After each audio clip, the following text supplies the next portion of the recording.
Na última série de vídeos eu te expliquei o porquê você não é nem o que você pensa, nem o que você sente e nem o que você faz. E uma pergunta ficou no ar. Se eu não sou nem o que eu penso, nem o que eu sinto e nem o que eu faço, então quem sou eu? Eu me chamo Luísa Rodrigues, sou psicóloga clínica. E hoje nós vamos refletir juntos sobre essa pergunta tão difícil e tão humana. Quem somos nós?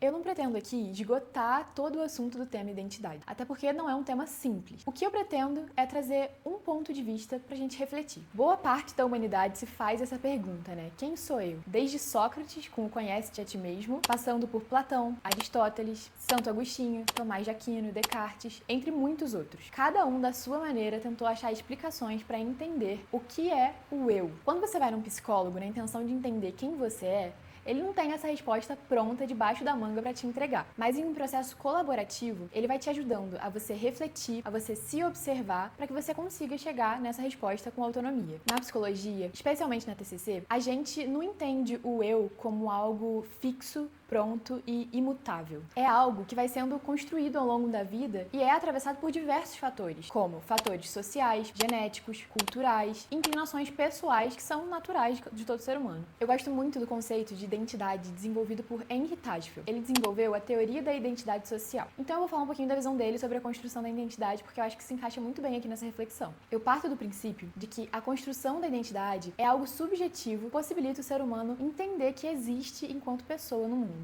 Para o Tajfel, a identidade não é formada apenas pelas nossas características individuais, mas ela também é formada a partir da nossa inserção e identificação a grupos sociais que a gente se sente pertencente. A teoria da identidade social vai se organizar em 3 conceitos principais. O primeiro é a categorização social, o segundo é a comparação social e o terceiro é a identidade social. A categorização social, nas palavras de Tajfel, significa um sistema de orientação que busca criar e definir o lugar do indivíduo na sociedade. Ou seja, é como a pessoa se percebe a partir do lugar que ela está dentro de uma sociedade. E isso já molda a visão que ela tem dela mesma. A partir do movimento de entender o lugar que a pessoa ocupa no grupo social, passam a existir 2 grupos. O primeiro é o endogrupo, que é o grupo que a pessoa pertence. E o segundo é o exogrupo, que é o grupo externo, o outro grupo. A comparação social vai dizer que a gente tende a reforçar as semelhanças que a gente tem com o nosso grupo de pertença e acentuar as diferenças que nós temos com os grupos de fora. Ou seja, o indivíduo tem a tendência a interpretar informações protegendo o seu sistema de crenças, se inclinando a priorizar o seu grupo de pertença, o seu endogrupo. Tajfel resume esse segundo ponto com uma frase muito forte. É como se o ser humano fortalecesse a sua identidade entendendo que somos o que somos porque eles não são como nós. E isso explica o movimento de defesa de partidos políticos, escolas, grupos sociais, identidades profissionais, dentre outros grupos que possam ter um objetivo em comum, a busca por uma identidade aprovada socialmente. O terceiro ponto é a compreensão do que é a identidade social em si. Se trata da forma como nós nos vemos, ou seja, o nosso autoconceito, a forma como nos reconhecemos, que é validada através da noção de pertencimento a um grupo e do significado de valor atribuído àquela pertença. E quando esse valor é positivo, isso cria até mesmo um senso de autoestima elevado. Inclusive, autoestima significa a medida que nós fazemos de nós mesmos, porque estima significa medida. Então, é a nossa automedida. Tudo isso que eu falei é importante pra gente entender que os grupos e os meios que nós estamos inseridos influenciam na nossa visão sobre nós mesmos e como a gente se enxerga no mundo. E aqui entra um paradoxo trazido por Jacques sobre a identidade. A identidade seria, simultaneamente, aquilo que nos diferencia e também aquilo que nos torna iguais, pois de forma paradoxal, a identidade é ao mesmo tempo a diferença e a igualdade. É a diferença quando representa a autenticidade do sujeito, as suas características pessoais